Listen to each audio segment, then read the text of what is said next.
Di Mesir kuno, Fir'aun memerintah dengan keangkuhan. Ia menganggap diri sebagai Tuhan yang tak terkalahkan.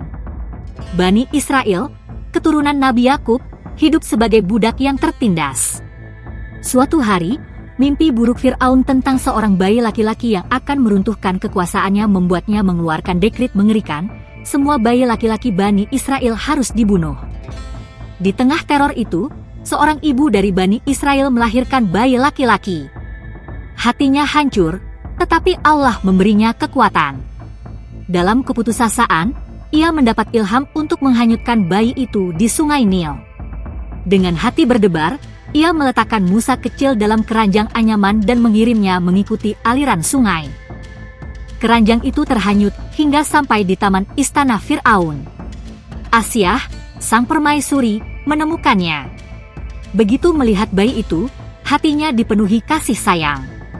Meski Fir'aun marah, Asyah bersikeras merawat Musa. Tak disangka, bayi itu menolak disusui oleh perempuan manapun kecuali ibu kandungnya sendiri. Allah mengatur segalanya. Ibu Musa diundang ke istana sebagai pengasuh.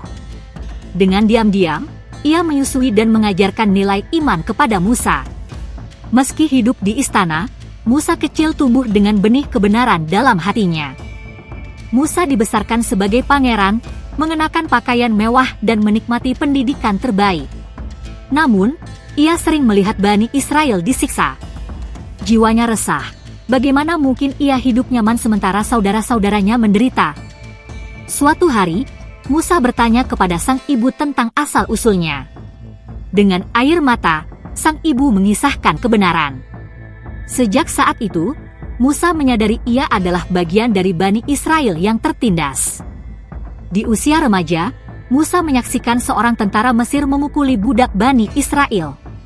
Emosinya meledak. Ia meninju sang algojo hingga tewas. Peristiwa itu menjadi titik balik. Musa menyadari hidupnya di istana tak lagi aman. Ketakutan akan hukuman mati dari Fir'aun memaksa Musa melarikan diri. Ia berjalan tanpa arah, akhirnya tiba di Midian. Di sana, ia menolong dua wanita yang kesulitan mengambil air. Kebaikannya menarik perhatian Nabi Syu'aib, yang kemudian menawarkannya perlindungan. Musa menikah dengan putri Syu'aib, Safura, dan hidup sebagai penggembala. 10 tahun di Midian mengajarkannya kesabaran. Namun, kerinduan untuk membebaskan Bani Israel tak pernah pudar. Suatu hari, Musa melihat api menyala di gunung. Saat mendekat, ia mendengar suara, "Wahai Musa, aku adalah Tuhanmu." Allah memerintahkannya kembali ke Mesir untuk menghadapi Fir'aun. Musa gemetar, "Aku gagap, bagaimana aku bisa berbicara?" Allah memberinya tongkat yang bisa berubah menjadi ular dan tangan yang bersinar ketika dimasukkan ke dalam jubah. Musa juga diberi pendamping, Harun, saudaranya, yang fasih berbicara. Kini, Musa siap menghadapi tirani. Dalam perjalanan ke Mesir, Musa bertemu kembali dengan ibu dan saudara-saudaranya. Harun telah menunggu. Mereka merencanakan strategi, menghadap Fir'aun dengan pesan tegas, "Bebaskan Bani Israel." Di hadapan singgasana emas, Musa dan Harun berseru, "Kami utusan Tuhan semesta alam. Bebaskan hamba-hambanya." Fir'aun tertawa, "Bukankah kami yang membesarkanmu? Mana bukti Tuhanmu?" Fir'aun memanggil para penyihir terhebat. Mereka melemparkan tali yang berubah menjadi ular-ular besar. Musa melempar tongkatnya, yang berubah menjadi ular raksasa menelan semua ilusi mereka. Para penyihir gemetar, lalu bersujud, "Kami percaya pada Tuhan Musa dan Harun." Fir'aun marah. Ia menyiksa para penyihir yang beriman dan meningkatkan tekanan pada Bani Israel. Namun, Musa tak gentar, kebenaran tak bisa dikalahkan.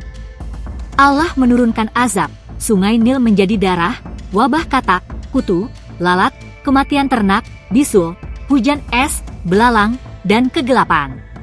Setiap kali, Fir'aun berjanji menyerah, tetapi kembali ingkar saat azab dicabut. Musa memperingatkan, "Jika tak membiarkan kami pergi, anak sulung setiap keluarga Mesir akan mati." Fir'aun tetap angkuh. Malam itu, tangis pilu menggema di seluruh Mesir, semua anak sulung tewas, kecuali yang tinggal di rumah Bani Israel yang pintunya diberi darah domba.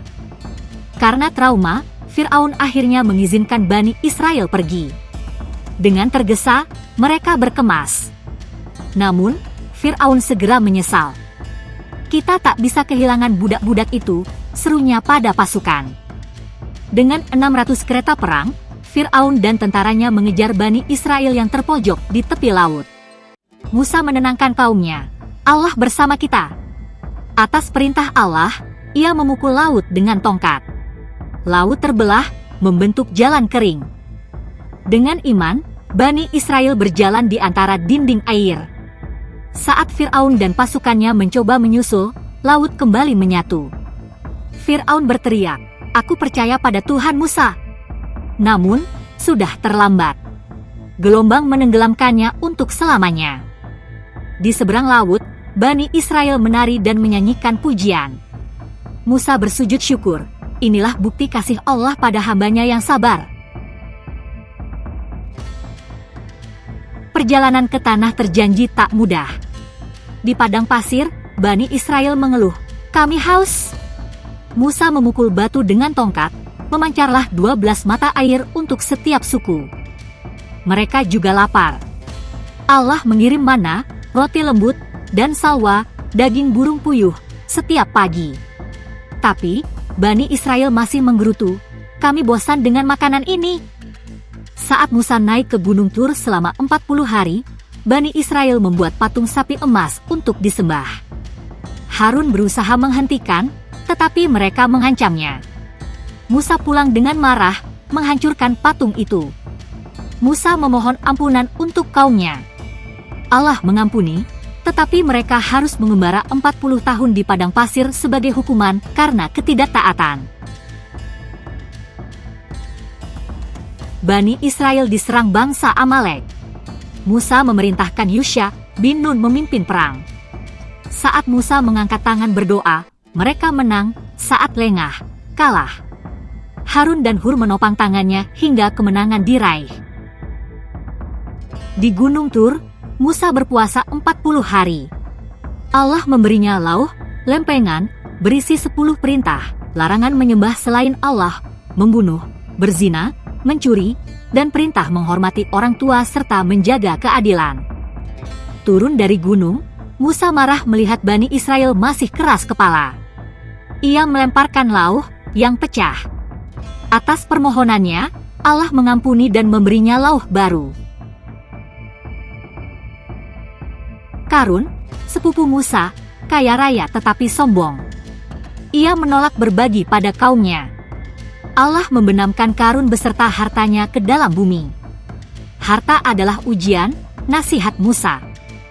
Korah dan Dathan, pemimpin Bani Israel, menentang Musa. Allah membuka bumi menelan mereka hidup-hidup. Musa berduka, kebenaran harus dijunjung, bukan kekuasaan. Dalam perjalanan mencari ilmu, Musa bertemu Nabi Khidir. Dari Khidir, ia belajar bahwa kebijaksanaan Allah melampaui akal manusia, seperti kapal yang rusak demi menyelamatkan nelayan miskin. Setelah 40 tahun, Bani Israel sampai di perbatasan Palestina. Namun, mereka takut melawan raksasa di sana. Hanya Yusha dan Kaleb yang berani. Allah murka, hanya generasi baru yang boleh masuk. Di Gunung Hur, Harun wafat. Musa berduka dalam kesendirian. "Saudaraku, engkau yang selalu menemani suaraku," ratapnya. Di padang Tih, Bani Israel kembali kehausan. Allah memerintahkan Musa memukul batu. Namun, karena emosi, Musa memukulnya 2 kali. Air tetap keluar, tetapi Allah menegur, "Kau tak akan masuk tanah terjanji." Musa mengumpulkan Bani Israel, mengingatkan mereka untuk taat pada Allah. "Jangan seperti nenek moyangmu yang keras kepala," pesannya. Ia menunjuk Yusha sebagai penerus. Di Bukit Nebo, malaikat mencabut nyawa Musa. Menurut riwayat, ia wafat dalam senyum, melihat tanah terjanji dari kejauhan. Allah menguburkannya di tempat rahasia agar tak disembah Bani Israel. Musa meninggalkan ajaran tauhid dan keadilan. Kisahnya menjadi simbol perjuangan melawan kezaliman. Tak ada yang mustahil bagi Allah, demikian pesan abadinya.